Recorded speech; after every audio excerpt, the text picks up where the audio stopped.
It's time to talk about a movie that served as the sexual awakening for every 90s kid. A movie that gave birth to Brendan Fraser's action career and then almost took it away, literally, because he almost died making this movie. We are talking the Mummy franchise. We're covering The Mummy Returns, The Scorpion King, and The Mummy, The Tomb of the Dragon Emperor. I think that's what it's called. I haven't seen that one. I'm your host, Joshua Ryan. This is The Binge, a show where we talk movies and we drink. Each week we make our way through an entry of a franchise and get a little drunk along the way. I am drinking a simple whiskey and Coke. This is the part of the show where I would normally say, with me as always is my co-host Tim, but as always, doesn't fit this time. He's not here. Tim is out sick. He's got a sore throat. Filling in is our editor, our producer, Dave. What's going on, Dave? You've been on many a show. How are you doing? I'm doing all right, Joshy. I'm just, you know what? I'm ready because I love The Mummy, and today what I have to drink is something I don't think anybody's drank on the show before, actually, or a variation of it anyway. Prove it. Is moonshine. Oh. What kind of moonshine? Strawberry moonshine. So this tastes a little bit like Dayquil. Not gonna lie. Yeah, I can imagine. But you know what? Grandpappy's cough medicine is alcohol, so let's do it. All right. Sounds good. Well, joining us today, special guest Adam. Adam's been on the show before. I think you were last here discussing Avatar: The Way of Water just a couple of weeks ago. How's it going, Adam? I'm doing great. I am drinking, I believe, opposite from Dave, exactly what I drank last time. I think, once again, I'm drinking a black cherry White Claw. There you go. You can't beat getting white girl wasted on White Claws. So I want to know, what was your guys' introduction to Brendan Fraser? For me, I think it was definitely Encino Man. But where do you guys come in? Where was Brendan Fraser's introduction to you as a movie star? You know, for me, it was definitely Encino Man as well. That's what I grew up with. I didn't actually see The Mummy until much later in life. I was probably close to 20 when I saw The Mummy for the first time. Oh, man. But once I saw The Mummy, it was one of those instant classic things where, this is Brendan Fraser. This is who he should be known as. I won't be able to see him any other way but here. But yeah, Encino Man was my introduction. Yeah, Adam? I think this, and I can't tell you which I saw first, but it was definitely around the same time frame, was this and George of the Jungle were two childhood staples for me. That too, yeah. Yeah, that was a big one. Although I will say I saw Journey to the Center of the Earth when I was a kid too. That movie's really not good, but I loved it when I was a kid. The 3D on that one. Oh.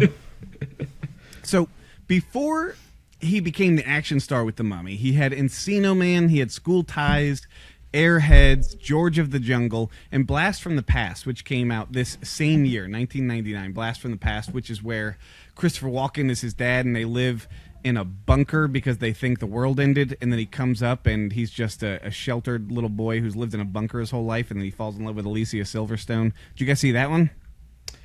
I did. I loved it. I remember enjoying it, but I've only seen it once, and it was a long time ago. You know, that's a movie that my girlfriend and my friends have told me to watch because they say it's a really solid movie. I've just never seen it, but I've seen the poster on Letterboxd a billion times, so I'm familiar with it. Yeah, it is a rom-com, but it's a silly rom-com because it allows him to play his kind of bumbling, I'm such a good guy, I'm sheltered and I don't understand what's going on in the world around me, but I'm just such a good guy. And then she's just, this kind of street savvy chick who doesn't quite understand this nerdy, sheltered kind of guy. And then of course they have a little romance. Comes on, they get a little romance going, and it's funny. Laughs ensue. So this was a major announcement for Brendan Fraser as a leading man. Like we said, he was already making movies, but this was him coming in to be an action star, and this movie was so big that it really just kind of solidified him. It's a title that he'd never really have the chance to live up to again, though, as an action star. Outside of the Mummy franchise, did he ever do an action movie? I mean, you talk about Journey to the Center of the Earth. Those are kind of family-friendly adventures. What was the Looney Tunes? Oh, man. One? Back in Action, yeah. It was an action movie, right? A little bit. It's kind of making fun of itself, but... That actually may have been my first Brendan Fraser movie. I totally forgot about that movie. Well, I actually love it. I think that it's low key deserves to be enjoyed more than Space Jam. So that's not a hot topic. I would say that yes. Upon like Looney Tunes purist, I think that's actually a pretty popular opinion. Like people like have like beef with Looney Tunes, but they like they think that's like a pure like just a pure Looney Tunes movie. And I agree. I love that movie. There's so many things in that movie that I love that just pop up, and you're like, oh, I get that reference. That's great. And weirdly, like he's in that movie, he's playing like the son of an action star who's trying to live up to being an action star. He's basically the son of like a James Bond like actor or something. I think. Is it not Sean Connery not Sean Connery? It's Timothy Dalton, isn't it, or something? Timothy Dalton, I think. Yeah. Yeah, it's great casting. Yeah. So, Brendan wrecked his body in these movies because he was really insistent on like doing a lot of his own stunts, and the stunts really took a toll on him. He ended up having to have surgery to have bolt compression, like spinal pads together. He had to have a partial knee replacement. He had like a vocal cord surgery. He had a lot of back problems, all these things going on. And for a long time, he was out of movies. He was out of Hollywood. He was kind of gone really until he came back with The Whale, was his like big return, where he was beloved again and won his Oscar. And he said I never saw The Whale. And the toll on his body were a big part of the reason he was gone. And a little more serious and a little more sad to talk about was one of the other reasons was he brought up this thing where he said he was sexually groped in 2003 by the former president of the Hollywood Foreign Press, a guy named Philip Burke, who at this event he said, these are his quotes, he described it, he said, his left hand reaches around, grabs my ass cheek, and one of his fingers touches my taint and he starts moving it around. And it fucked Brendan Fraser up. Like he said, he felt like a little kid. He felt minimized. He was like in tears. And when he tried talking to people about it, he said nobody took him serious. People put him down, and it put him in a serious depression. So Brendan Fraser was fucked up for a while, and he wasn't in movies for a while. Now he has had a resurgence. He's back. He's had The Whale. There are talks of another Mummy movie. Just 2025 last year, he had Rental Family. He's back. He's back on an upswing, and I think the people have welcomed him. People are glad to see him back. What do you guys think about Brendan Fraser making a grand return? I've wanted to see it for a long time, honestly. I've missed him. Though, technically speaking, I haven't seen The Whale. I have not actually sat down and watched it yet. He's good in it. Yeah, I imagine he is. Did he win Best Actor? He won the Oscar. Yeah. Okay. So, like, I will watch it eventually, but, I'm excited to see him back. I don't know if they will make The Mummy, like, 4 or whatever. I think it's very unlikely, but I hope they do. To be quite honest. I know they're in talks, but I think it's unlikely that it actually follows through. There's always in talks. Everything's always in talks. Yeah, I'll believe it when it happens. Yeah. However, another actor said that they were interested in returning. Oh, go ahead, Dave. Spit it out. Dave interviewed the Mummy. No, yeah, 3 years ago. 3 years ago, I interviewed the guy who played Imhotep. Okay. Impotent. Yep. I can't remember freaking name right now. Oh God, Dave, you had all time to prepare and you didn't even write down his name? I'll recognize it when I hear it. However, I talked to him about like a movie. It was an indie World War II movie that he was in a few years ago where he played a Nazi. He did a really good job in that when he spoke straight up German. And he said that was the hardest part of the movie. Great guy. Love talking to him. But I did ask him at the end of the interview if the opportunity arose, if he would like to return to the world of the Mummy in any shape or form, if he would do it. And he said absolutely. And it was funny that he was talking about it like basically the third movie didn't exist. And he's like, I'd love to close out the trilogy. Yeah. I think that he's speaking on behalf of all Mummy fans. I think we all want to pretend that one didn't happen. I'm usually not one. I've never seen. I actually like the third one for certain things. I've never seen certain things. I think without spoiling it for Josh or anything, I think I like the visuals of it. Like, I think the like decision to take it out of the country and like, you know, the snowy setting is interesting, but like it's different, man. There are some brutal moments, is all I'll say. Well, I'm not gonna talk too much about the sequels or anything. My main issue is like the second one mostly just rehashes the first for the most part. The third one tries something different, which is cool. So yeah. So absolutely, this movie, released in 1999, had a budget of $80 million. Box office, worldwide box office, over $417 million. $157 million of that was domestic. It did really well overseas. This was the 8th highest grossing movie of the year. So it comes out on May 7th, 1999. It's number 1 at the box office. Number 2, Entrapment, the Sean Connery spy movie. Number 3, The Matrix, had already been out for a few weeks, still going strong. Nice. Number 4, Election, the Matthew Broderick high school comedy. What a different time to be alive when an Alexander Payne independent would be in the top 5 alongside The Matrix. And number 5, Life, the Eddie Murphy prison comedy. Didn't see it. Well, maybe I did. I don't know. Yeah, eat your cornbread? Hell yeah, I'm eating my cornbread.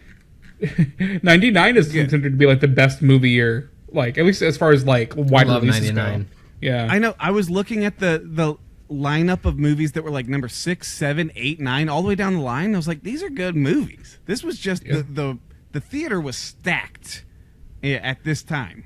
Was that American Pie as well? Nostalgia.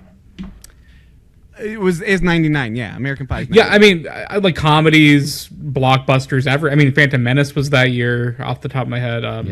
Yeah, I mean, just so many great films all around, and that's kind of the funny thing about The Mummy is that it did great business, but if any other year it would be like the movie of that year, but because it was released in 99, it was like the 4th or 5th movie of that year. But we'll get into it, but I fucking love this movie. So the tagline for this movie: the sands will rise, the heavens will part, the power will be unleashed. I don't love that one. It's too long. It's too long. Too serious. Too on the nose. Be fun. Give me something fun. Yeah. So this movie, written and directed by Stephen Sommers, who'd go on to direct G.I. Joe: The Rise of Cobra, classic, right? Odd Thomas and Van Helsing. Okay, I actually do like Odd Thomas. The others, I do too. And not so much. Odd Thomas was good. Yeah. Did you read the books? I read one of the books. I didn't read the whole series. I read all of the books. I was really excited when they announced the movie, and then it really saddened me when it was just shortly after that the main actor Anton Yelchin passed away. Died. Yeah. Terrible.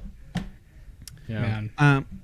So this movie, nominated for Best Sound at the 2000 Oscars. Look at that. Oscar nominated. Best Sound.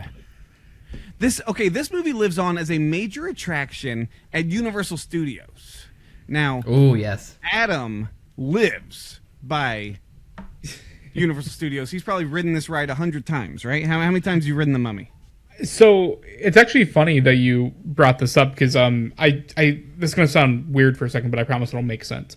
The other day I saw the new SpongeBob movie, the Search for SquarePants, and that's not weird. That's great. Well, a big focal point of that film is that SpongeBob is trying to he grew, the whole thing of that movie is he grew like 2 inches, so he thinks he can now ride a roller coaster that he was once like petrified to ride. So he thinks because he grew 2 inches he will not have courage, but he gets there and he's like, I can't do this.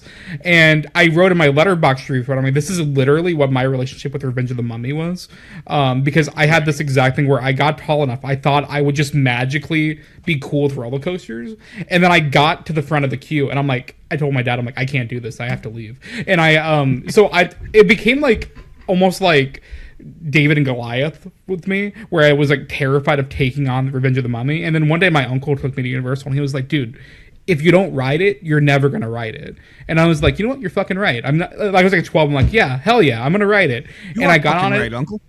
Yeah, that's I think I may have actually just said like, yeah, you're fucking right. But I got on it, and I loved it, and that ride, like getting over the fear of that ride, helped me like love roller coasters. So I have a very soft spot in my heart for that ride.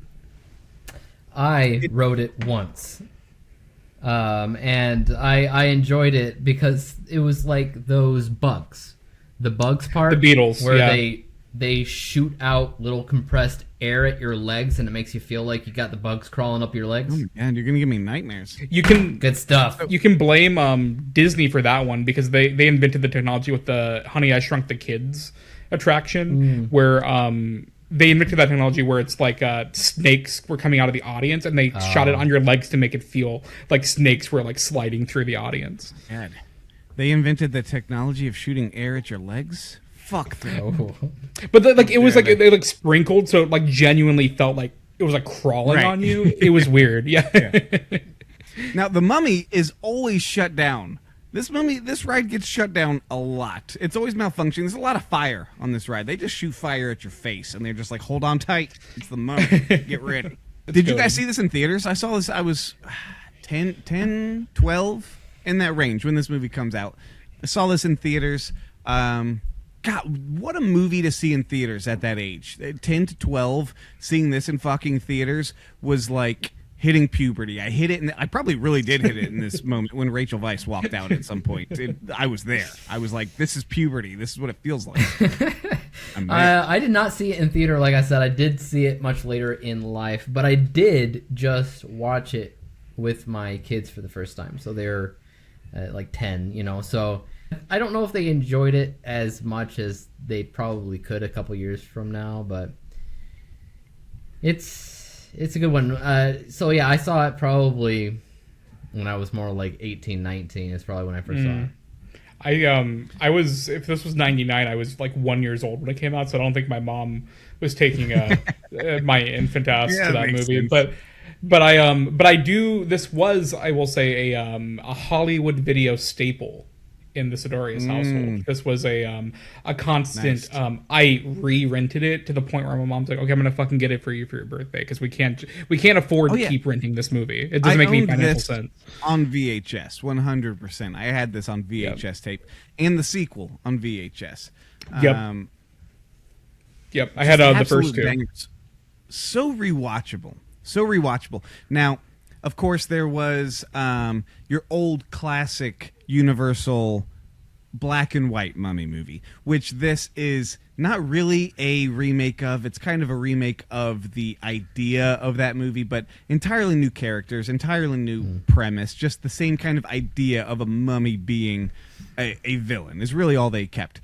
There was another remake. When did this Tom Cruise monstrosity come out? 2017? Yep, it was in the heat of the summer in 2017. And there's, when you look at what surrounded it, like Baby Driver and Spider-Man and Dunkirk and Planet of the Apes, you totally understand why it bombed when you see the other movies surrounding it. Well, I remember watching the version with Tom Cruise thinking that for some odd reason I feel like Tom Cruise is trying to impersonate Brendan Fraser. Yeah, a little bit. He was trying to make crack jokes a little bit to the point where it's like, this is not Tom Cruise, this is somebody else. And then they had what's his face from New Girl and all that. Oh, Jake Johnson. Yeah, he was he was like a ghost-like character. He was even in that. And what's her name? Sophia Boutella was the mummy, the titular mummy. I liked her, but yeah, she's very underused in it, even though she's not bad. Yeah, the weirdest part. Yeah, the weirdest part of that movie is Russell Crowe is Jekyll and Hyde in that, and they try to make him like the Nick Fury of the universe in that movie. The Nick Fury version, yeah. Yeah. So, yeah, they were trying to create a dark universe, and they were building. This was around the time when Avengers was so big, and they were like, holy shit, cinematic universes, you can do that, and people love them. So they're just like, we'll just do that with monsters. That'll be the easiest fucking thing ever. And I remember they were so cocky about it, that they had cast all these different people, and they put together a picture of all these big stars posing. Do you guys remember the picture? Josh, I could do a 3-hour pod on just this picture. I'm not kidding. I'm a Universal Monster freak. I've seen all of them, and I love Universal Monsters as a brand. And I could do a 3-hour pod just dissecting the possibilities of what this movie is. Well, my complaint has always been anytime that they've tried to replicate the MCU by creating some kind of cinematic universe, they've always tried to push the gun and go automatically all the way to Avenger status. And that's not what you do. It's a slow progression. But the picture here is the most defining moment of that, yes, trying to push it and jump the gun. Because, again, these movies hadn't even come out, and they were just like, this is it. This is your universe that you're getting. So here in the picture, I'm blanking on her name. Adam, you might know. Who played the Mummy in The Mummy? It was Sophia Botella who was playing her in that one. So she is in the picture. Also in the picture, you have Tom Cruise from The Mummy. You have Johnny Depp. Who was he playing? He was going to play the Invisible Man. The Invisible Man. See, I know all this shit off the dome. Movies don't even exist, and I know this shit because I dreamed about it. You have Russell Crowe as Jekyll and Hyde. Who else was in that picture? Javier Bardem. Javier Bardem, who was going to play... wasn't he like the Wolfman or something? Yeah, he was the Wolfman, and then Angelina Jolie was the bride of Frankenstein. And I forgot who was going to play Frank. I don't think they even cast Frankenstein at that point. I don't know why. But I will say, have you guys been to Epic Universe in Orlando? Yes.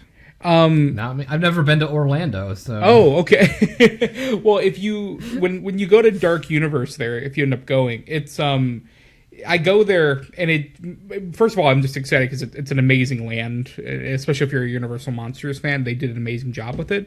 But I walk in there and I feel just depressed because you do see the possibilities of like a shared monster universe where it could be epic. Yeah, I mean, you ride the Monsters Unchained ride, and you're like, this is what the movie should have been. Like you make this. The Monsters Unchained ride was down when I went. I didn't get to ride. Oh, I'm so sorry to hear that, man. It's the best. So I got to go when it was the press day. So it was before the park was open. I remember you went the day before I did. I went to the media day after. Yeah. So it was before the park was open, and we went to the Dark Universe realm, and the ride was down. So I didn't get to ride anything, but I still got to walk around and kind of experience it. Since then, they've tried rebooting the kind of Dark Universe again. We had The Invisible Man, which went over really well. The Wolfman, which came out in 2025, which most people didn't like. I really dig The Wolfman. I liked it. Now we have a new The Mummy coming out this year. Lee Cronin's The Mummy, quote unquote. But Adam, you were just telling me before we started recording that apparently there's there's bad news going on for this, and that they've already changed the title. Yeah, I mean, it's a lot of it's rumors, but the general gist of it is that there is some kind of trouble in production. I don't know if it's test screenings. I don't know if it's just the estate of whoever the original owner of the Mummy IP is that is unhappy with it. Someone's unhappy with how it came out, and therefore, even though it went into production with the title The Mummy, since post-production and assembly cut being edited in, people have, with the estate of the Mummy, have revoked the Mummy title from the movie, and now Universal is forced to change it to The Resurrected, I believe they are calling it now, which I think is really funny, and it just makes me even more curious to see the movie, because it's just like awesome and brutal, and they don't want any association with that. Yeah, what turned them off? Because I like Lee Cronin. He hasn't done a lot. He did Hole in the Ground and Evil Dead Rise. I don't think Evil Dead Rise is done fucking a awesome. Outside of those. Yeah, I don't think so. But great. Yeah, Evil Dead was amazing. So I'll give him the benefit of the doubt. I don't, even if it's a miss. Like I bet it's at least ambitious and cool. Yeah, I just saw Evil Dead Rise. Yeah, it's a good movie. Yeah. And The Hole in the Ground, which he did a few years before that, a smaller indie movie about like a mom and her kid who have a little, of course, it's always like a cabin out in the woods, but they find a giant hole. They seem seemingly giant that goes down infinity behind their house, and the little boy goes out there and goes down the hole, or something comes out of the hole and gets him, and he comes back and he's not the same. I love an evil kid movie. I think I saw that too. The creepy child. Yeah. I like Lee Cronin, so I'm very curious to see what happens. But let's talk 1999's The Mummy. That's what we're here for. Oh, right, yeah. That's right. In this, we have who Dave has described as impotent. I think he meant to say Emotep and Anaxanamun. So their love is forbidden. They're really the driving force. They're the catalyst of the story. Their love is forbidden. She is married to a pharaoh or somebody very, very important. But she's in love with impotent for some reason. And they kill. They kill the pharaoh, and then she commits suicide with this plan of, you're going to resurrect me. We're going to be together.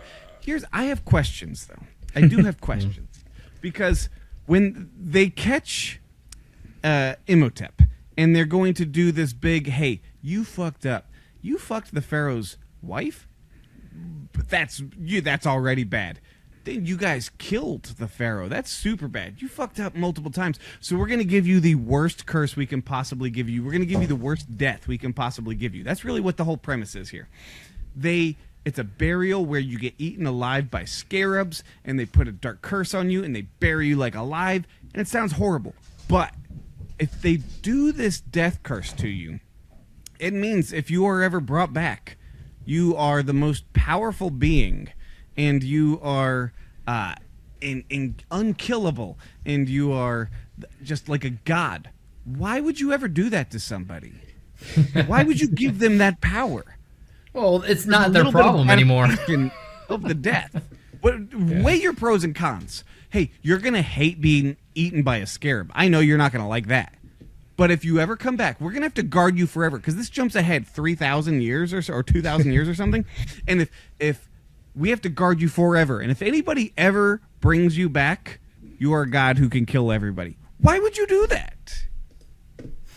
It's not their problem anymore, man. They don't care. I don't get it. But it could be their problem, because what if somebody brought him back a year after he was killed with this curse? It could have happened at any time.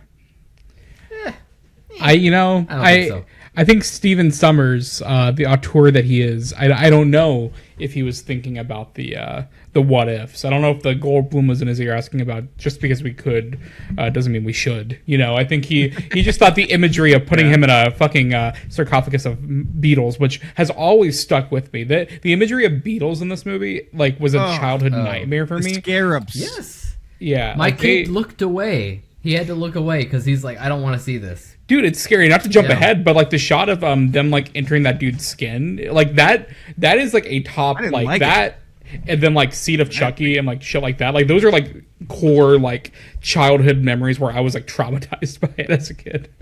Yeah.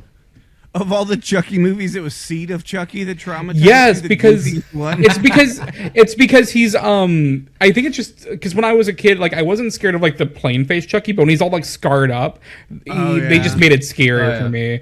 Like my mom said, my favorite was Bride of Chucky personally, but that's just me.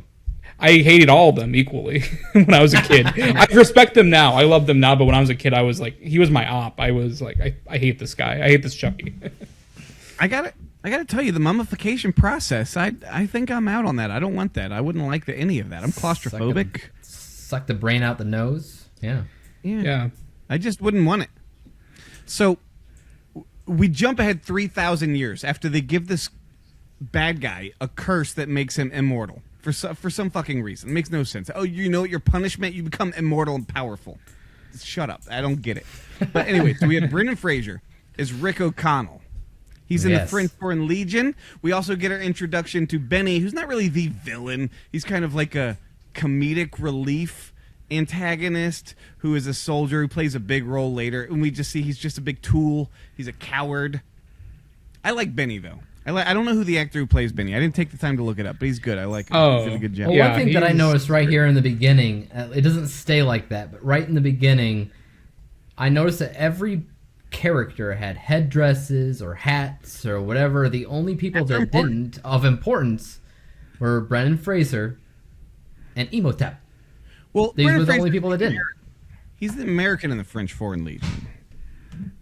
So that's great. He's not allowed to wear a hat. Maybe they wouldn't let him. Maybe the French discriminated. If he gets shot in the head, I don't know. I didn't look that far ahead. I didn't look into it.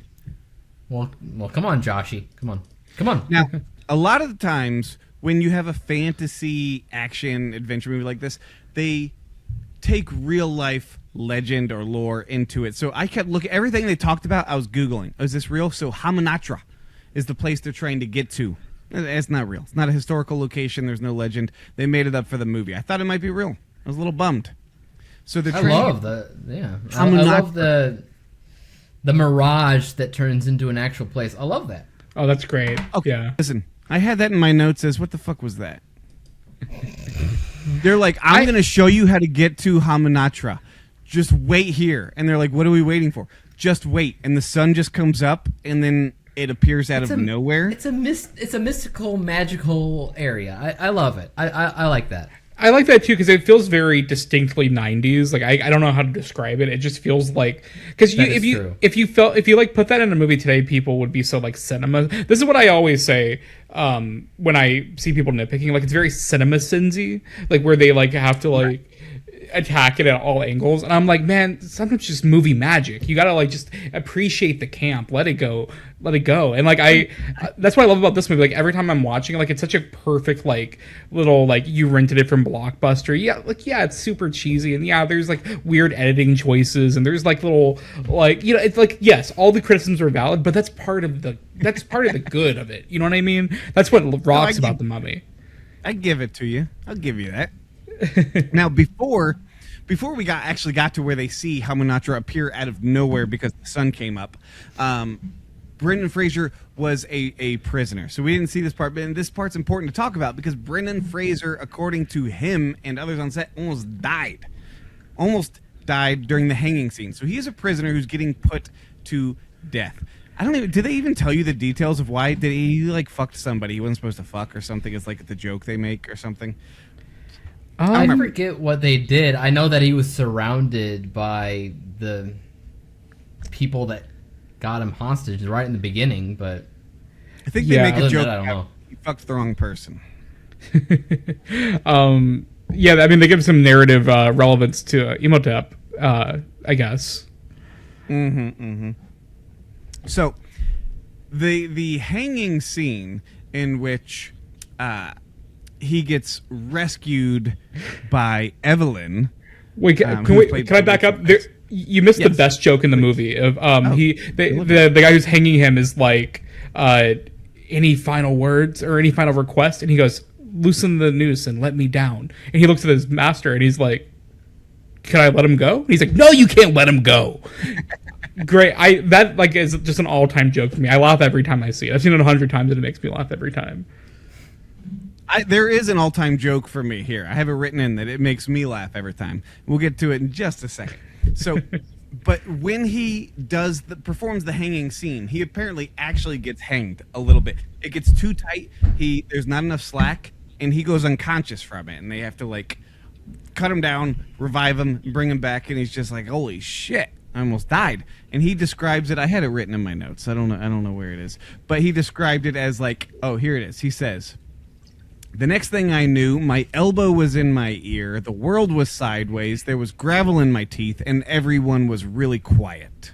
So he just goes like unconscious, and that's what he wakes up to. And you know what? It worked. I can tell you that my kid was watching this part of the movie, and he's like, "I don't know what it is, but it for some reason reminds me of Captain Jack Sparrow, Pirates of the Caribbean." I get that. And I'm like, yeah, it does. It does feel like that.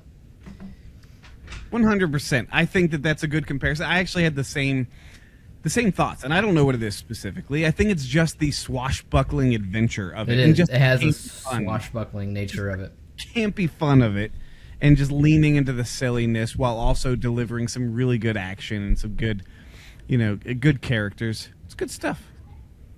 So Benny comes back because really here, while they're all on their way to Hamunaptra, they add in a bunch of characters. The only purpose of these extra characters are to have some people to kill off that aren't the main cast. And that's okay. I'm good with it because the characters are actually pretty good. I like the American team. I like Benny leading this American team. I like the British dude who plays the dad in Jumanji and the hunter in Jumanji also being there, like leading them. I have his name written down in here at some point. But I like all these extra bonus characters, and even the guy who was ordering the hanging of Brendan Fraser is like, "Oh, if you want to save his life because he's gonna lead you to Hamunaptra, I'm coming." So then we just have this this fat, grimy, slimy, prison person coming along. All of these people just set up to be fodder for the mummy to be killed off in fun, crazy, different ways. But can we talk for a second about how the camels are outrunning the horses? I had that in my notes. There's that see which is faster, because my daughter, I was like, there's no way that the camels are beating the horses. My daughter's like, I don't know that for sure. And I said, you know what, you're right, I don't know that for sure, but I feel strongly, so let me Google it. And I Googled, can a camel outrun a horse? And Google was just like, no. No. That's why you don't have camel horses, you have horse races. Yeah. But I liked that they were riding the camels, and the reason was because we kind of skipped over. There's a big boat attack. And they get off, and it's the first really big kind of action scene while they're on their way to find, this Hamunaptra and all this. And when they make their way out, Brendan Fraser's on the one side, and Benny is on the other, because now they're butting heads. They don't like each other. They're leading two different teams to find Hamunaptra. And that's when he's like, oh, Connell, looks like we got all the horses. And then Brendan Fraser just perfectly delivers the lines of, hey, Benny, looks like you're on the wrong side of the river. But so since they got all the horses, they rely on the camels. And I remember as a kid, I didn't connect that they didn't have any horses. That's why they're riding camels. I was just like, oh, that's cool. They're riding camels. And you watch it now as an adult, and I was like, oh, because they didn't have any horses. Benny got all the fucking horses. It's so funny, though. Like, the imagery of them riding the camels is like, it's so funny. It's so good. Fucking. So that's what I was like. It's something so small that they just made it up to where it's like, oh, they don't have any horses. Why? So they can ride camels, because that's cool. Put them on a camel. Let some camels get in here. So they all race to Hamunaptra. The camels somehow beat the horses, and that's okay. I'm okay with that. I'm not gonna hold it. So now here, when we see Rachel Weisz, she pops up in a black outfit with like a face veil. It was like in that moment in the theater, I evolved from a child to a man like a Pokemon. Just at that moment is when it happened, and that's when I hit all of the puberties. And I sprouted 20 pubic hairs and started questioning my life choices. Yeah, I mean, I feel like that's, but also I feel like on the opposite end, I've heard from like, girls that I grew up with, like that Brendan Fraser was like their childhood crush in this movie too. So I feel like from a lot of people, like across the aisle, like this movie just in general, like this was like a power couple sexual awakening for like a lot of people.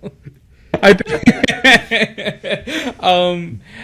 will say, as far as this movie goes, like this is some of the best chemistry, I think, in all of like. Oh, absolutely. I mean, I'm a little bit biased because I feel like you're innately biased with any movie that you grew up on. I think that's just a given. But for me, as far as like quintessential Hollywood, like fictional couples go, there's like Han and Leia. Miriam and Indy, and then probably for me, Rick and Evelyn. Like that's my like top three, and then like maybe like Neo and Trinity. Like that's my Mount Rushmore, I should say. Right. I think that Brendan Fraser in general is a very charismatic guy, and I can't think of a pairing that he's ever had in any movie where I was like, this doesn't work. I think that it's always been really good with him. Yeah, but I don't know. I can't think of anything specific. He's got that pizzazz. He just got it. Yeah. He's just got that in this movie. That's why he popped off after this, because it's kind of, I mean, he had a career before this, but like he just has that it quality in this movie that kind of like elevates an actor, I think. Like Pennywise the clown, that it quality. Oh, that it quality. Well, I remember being, like I said, I was like 10 to 12 when this came out. And reading in the newspaper before I'd seen the movie and it come out, and I was just like reading in the newspaper at my friend's house, and I was like, oh my God, they just said in this that Brendan Fraser's going to be a big action star because of this. And my friend was like, I don't see it. And I was like, no, the newspaper just said he's going, it's going to happen. They just said it. And I was adamant. They said the same thing. They say the same exact thing about Shia LaBeouf Same exact thing. Oh, well, what after? He could have been something. Well, that little there's a little run there with Shia LaBeouf where he was I remember it was Transformers, Disturbia, Indiana Jones, and Eagle Eye, if you remember that one. Yeah, iRobot was also up there. I love Eagle Eye personally. Yeah, I haven't seen Eagle Eye in forever, man. But they really made him. There was a weird transitional period in the 2000s where typically in those surveillance conspiracy thrillers would have an actor like Harrison Ford, a traditional tough guy. But then there was a transition period where let's just have a scrawny everyday dude that you'd see working at Subway. He's going to be our leading man, that was the interesting about Eagle Eye, which I liked about that movie. But I thought that was funny. And I still love Shia LaBeouf, when he showed up in Peanut Butter Falcon. I really He's great in that movie. Peanut Butter Falcon. He's not a action star. I don't think he ever wanted to be. I think he just kind of found his place. He ended up in very artsy-fartsy things. He had things like that going on, and it's fine. But yeah, he's not leading man action movie material. Yeah. Well, yeah, I think he's got some demons to burn through if he ever wants to get back in there. He's been pretty blacklisted by most people. He was supposed to be in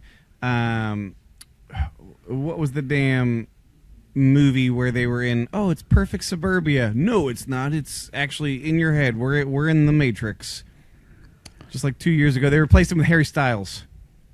Oh, Don't Worry, Darling. Right. Don't Worry, Darling. I forgot about that movie. He was supposed to be in that? He was supposed to be her husband. Harry Styles' role. And who was it? It was Florence Pugh, right? That was in this. And she refused with him. She was like, no, because of his history of being a psycho, and being abusive, and being a terrible person. Was I refused to act with him, and they replaced him with Harry Styles. Wow. Well, I like that movie. Nah, I didn't. Yeah. Okay. Carry on. All right. You know what? Don't open a sarcophagus or a case that says it has a curse on it, because that's what they do.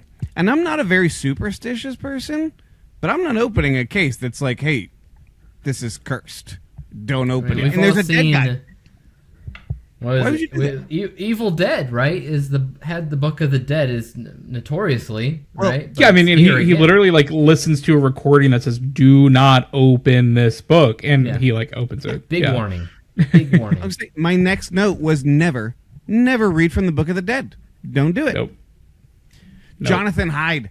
He's the guy I was talking about. Jonathan Hyde. That's the actor's name. He's that guy. He is the one that I always think of as being the dad and the hunter in Jumanji, because the dad was played by the same actor who played the hunter in Jumanji.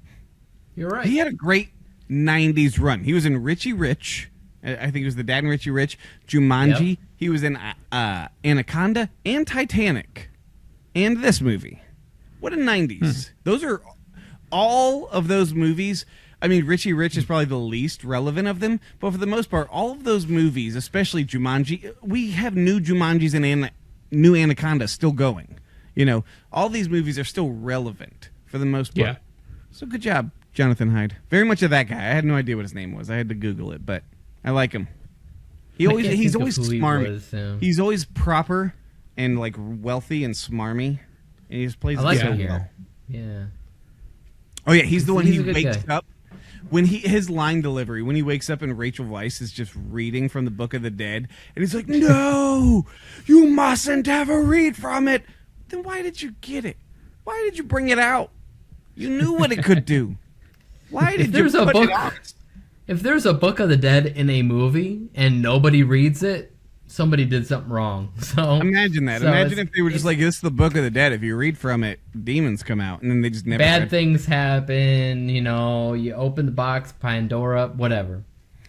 Yeah. So the mummy is awake now because Rachel Weisz read from the Book of the Dead, and they opened a cursed tomb, and they took out these jars that have, I don't know, organs in them or something. So the mummy's awake, and he goes around stealing organs from the Americans and the people who opened it. He takes the eyes and the tongue from the dude who gets lost because he needs glasses and he can't find his glasses. Would the mummy not need glasses? Dude, let me tell you something. That scene hits so much, man. That scene hits so different. Like when he first gets attacked in that like little tunnel when he drops and breaks the glasses. That scene didn't. I mean, yeah, it was like traditionally spooky when I was a kid before I wore glasses. But now being like a glasses wearer, anytime I rewatch that scene in my adulthood, horror. The way it like frames, like how there's like maybe a 10-second shot where you can see like with his blurry vision and he's like stumbling and like trying to hold the walls. Oh yeah. But he can hear like the mummies and like the like everything around him and all the like little scattering of the insects. That I love that scene. It's so we all just pull up our glasses. We all got our glasses on. Mine are fake. What the thing about the stealing of the organs? Not that. But wait, would the mummy not need to wear glasses? He stole the eyes of a man with bad eyes. Magic, man, magic. I don't like it.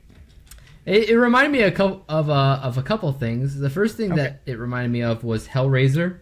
Like the plot alone was, just coming from like dead goop to fully revitalized person. That was Hellraiser.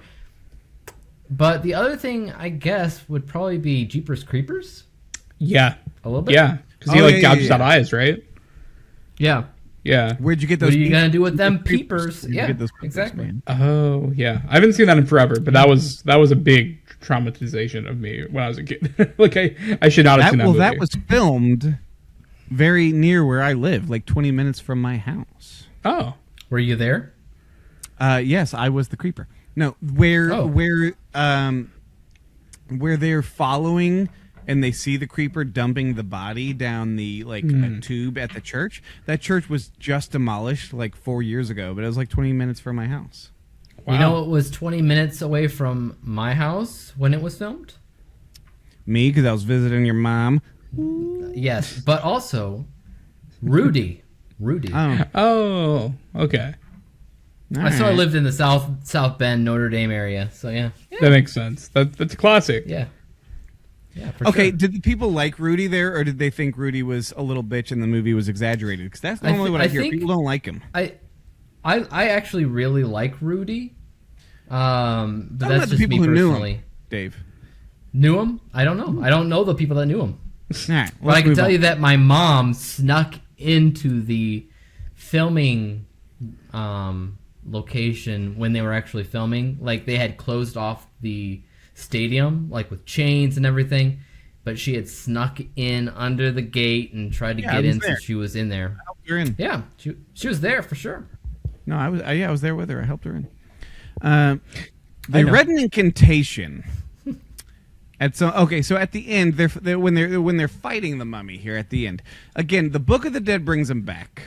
The Book of the Dead's how they have to end it. So Jonathan, we haven't talked about Jonathan. This is Evelyn Evie's brother. Again, I didn't look up his name. I don't recognize this guy from anything but The Mummy, but this guy is great as the brother. Yeah, he's awesome. I love him. Yeah. Couldn't have The Mummy without him. Perfect comedic timing of just being like a nice guy who you really like, but he's bumbling, he's in over his head. He's a little cowardice, but he'll step up in the right moment. He'll step up to help. Perfect. Yeah. I love that he's also like a little bit annoyed with Evelyn and Rick's like romance. Like anytime they like have like chemistry, he's like visibly like, get a room. Like just every time. Yeah. Well, it's because they're both hotter than him. He's upset. He's upset about it. He don't like it. Yeah. So he reads from a Book of the Dead and they can control the zombies.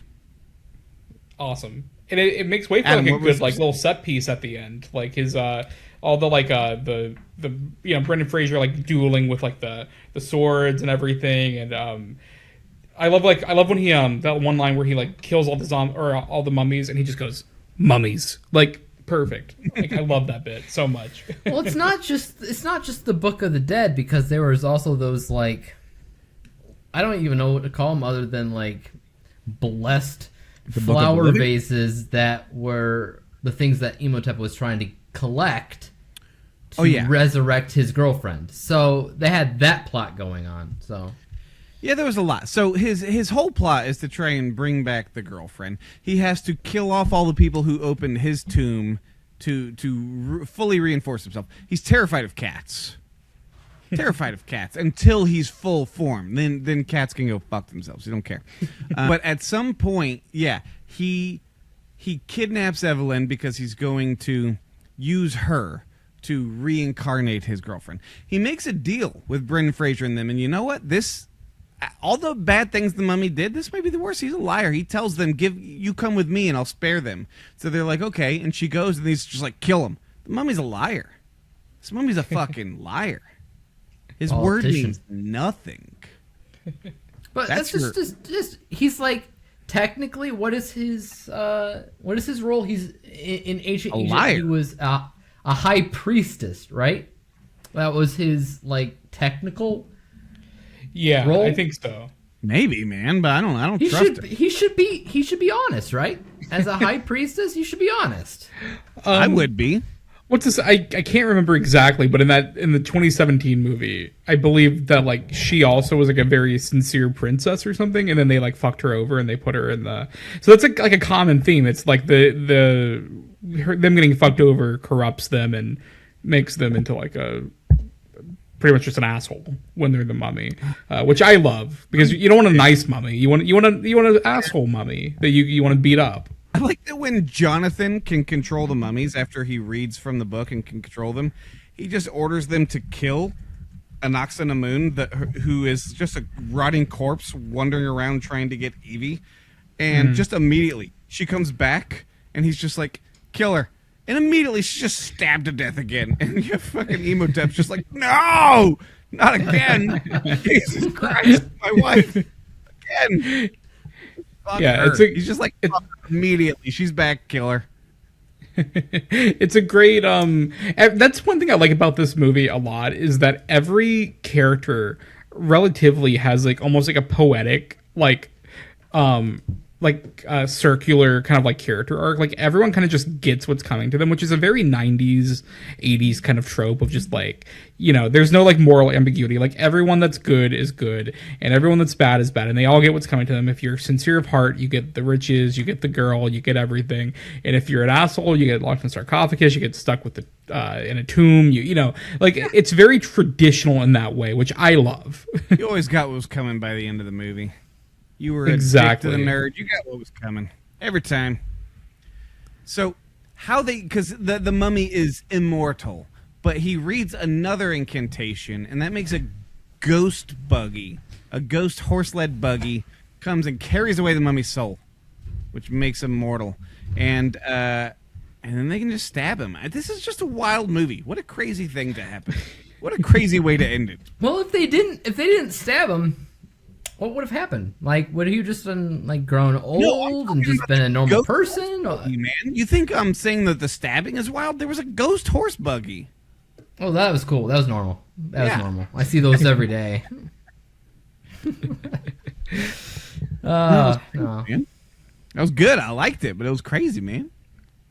Oh, yeah. I also one thing I want to shout out about this movie too is that, especially like in a day and age where like everything is green screen, everything is just like, like what's that thing called? Like with the Mandalorian coined, it's like the volume, I think it's called, like that, like the green screen. Oh, yeah. Right. Yes. Like in a lot of Marvel movies are like really honing in on that, which is fine. Some movies make it work. And not that this movie is void of like CGI and stuff, because there's some very questionable stuff. But for the most part, like all of like the sets, they're on location. Like they're in the desert. They're on like there's like an actual set being built of like where the mummy's buried, like the treasure room, all that stuff. Like even the boat is practical. Like that, it feels like such a low bar. But when you're watching movies like this in the year 2025, it's just, there's such a real quality to it. It feels so tangible, and that's what I like about it. It like when they're like that whole set piece at the end where like they're opening sarcophagus and all this stuff, and the mummies are running around. Like the mummies are clearly fake, or like the little creatures, like they're very clearly CGI. But they're actually well done, especially for the time. For the time, yeah, it's great. Yes. But it feels tangible because like the setting that they're in, like the underground like layer, it's so cool the way it's designed. I just wanted to shout that out. There's like actually impressive production design that you don't see nowadays, I think. It's funny because when I was watching this last night with my wife and daughter, I was like, there are moments where you can look at it and you're like, oh yeah, I can tell this is 20 years old because the CGI will be very questionable at a certain moment. But then the very next moment, the CGI will look as good as movies right now. It's like they were just in such not even a learning phase. We were just at a new revolution of CGI about the time this movie came out. And so It's like some of the stuff they hadn't perfected yet. But some of the stuff they did so well that it would pass now. Some of the stuff would pass now. A lot of the sand stuff, I think that's when I first brought it up. There was sand blowing over a mountain in a storm. And I was like, yeah, that just looks like a bunch of pixels. It doesn't look like sand. But then immediately after that sand like morphs into the face and the mouth that chases like that shot's airplane. Amazing. I was like, that looks fucking great. That looks great. It's not a coincidence they use it as the poster, because it's such a great shot. Yeah. And also it's good. Yeah.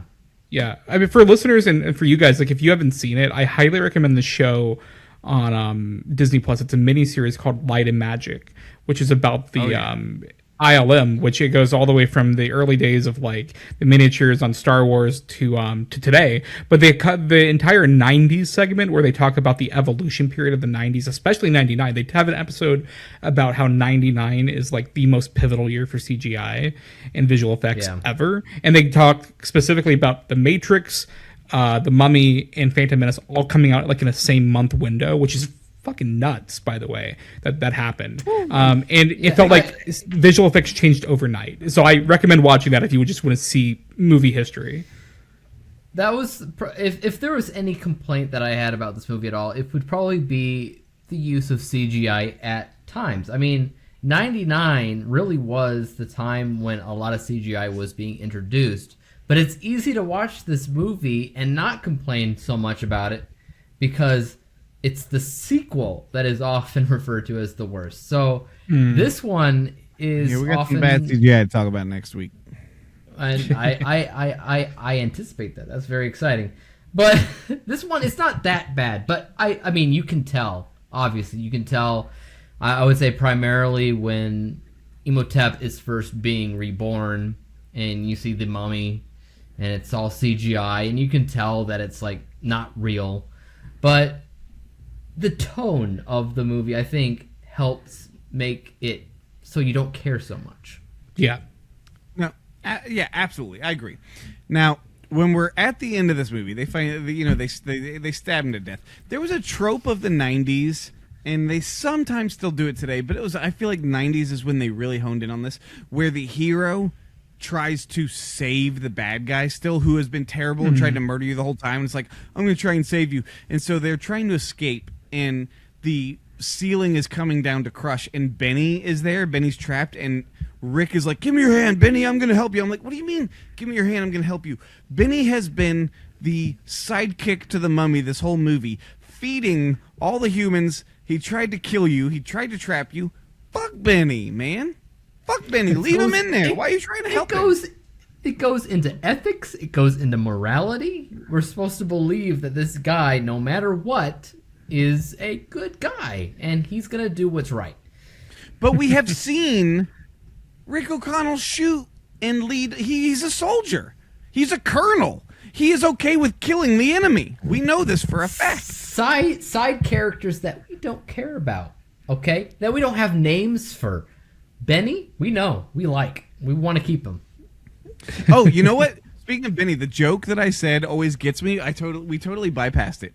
When the mummy first approaches Benny and is like coming at him, and Benny is praying, and he holds up the cross and is like, our Father, who art in heaven, and does like a little Christian prayer, and then he drops it, and then he just keeps pulling up different religious symbols for all the different religions and saying a prayer in all the different languages, and he's like, oi, now, who, and he's just going through all of them until one of them works. That joke always gets me. He's praying to every god in every language until one of them saves him, and it actually works. That joke always gets me. I think that one's great. Because he finally speaks in the language of the slaves. Right. And Imhotep is like, oh, you might come in handy. So, yeah. That's my joke. That's the one I like. I thought it was I didn't even think anything of it because I thought you were talking about the horses or looks like on the wrong side of the river. I thought that's what you're talking about. Oh yeah. No, I love that line, but that wasn't the joke. The joke that always gets me is him praying. Because I remember even as like a 10-year-old singing that in theaters, I thought that was hilarious. And then it is really I've funny. laughed every time since. But let's go now to the end of the show. A little time we like to call Letterboxd time. This is our time to give our final thoughts and then give us your Letterboxd score. Dave, let's start with you. Final thoughts. What's your score on this movie? Go. So, like I said, The Mummy is not the first thing that I saw Brendan Fraser in. And, in fact, it was probably one of the last things that I saw from his classic career.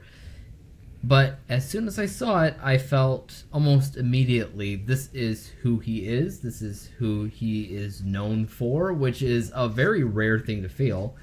And he just does so well in it. It's just so classic. It has that treasure hunter feel that you feel with a lot of stuff like Indiana Jones, Uncharted, if you play the video games, Very much Raider, so. stuff like that. It just has it has all that, but it's also kind of contained in its own bubble where you love it for what it is at the same time. It has some problems with CGI. Not gonna look at that any other way than to say, obviously it's early CGI. Yeah. It's not perfect, and that's fine. I think in 2025, modern audiences watching it will be like, it could be better. But at the same time, it's still an enjoyable film. It's still I don't think it's engaging. ever terrible, to be quite honest. I don't think it's ever terrible, the CGI. Terrible, no. But what really hones it in is the characters that you love, the adventure that never stops, the story, the Mummy itself. My score is 4.5 out of 5. Solid. Adam? I'm right there with you, man, with the 4.5 out of 5. I do question every time I watch it how much of it is just nostalgia, because I really do have so much for this movie. I think it's it's a great and I just speak as someone who was very young when he first saw it. I think it was like 4 or 5 the first time I saw this movie.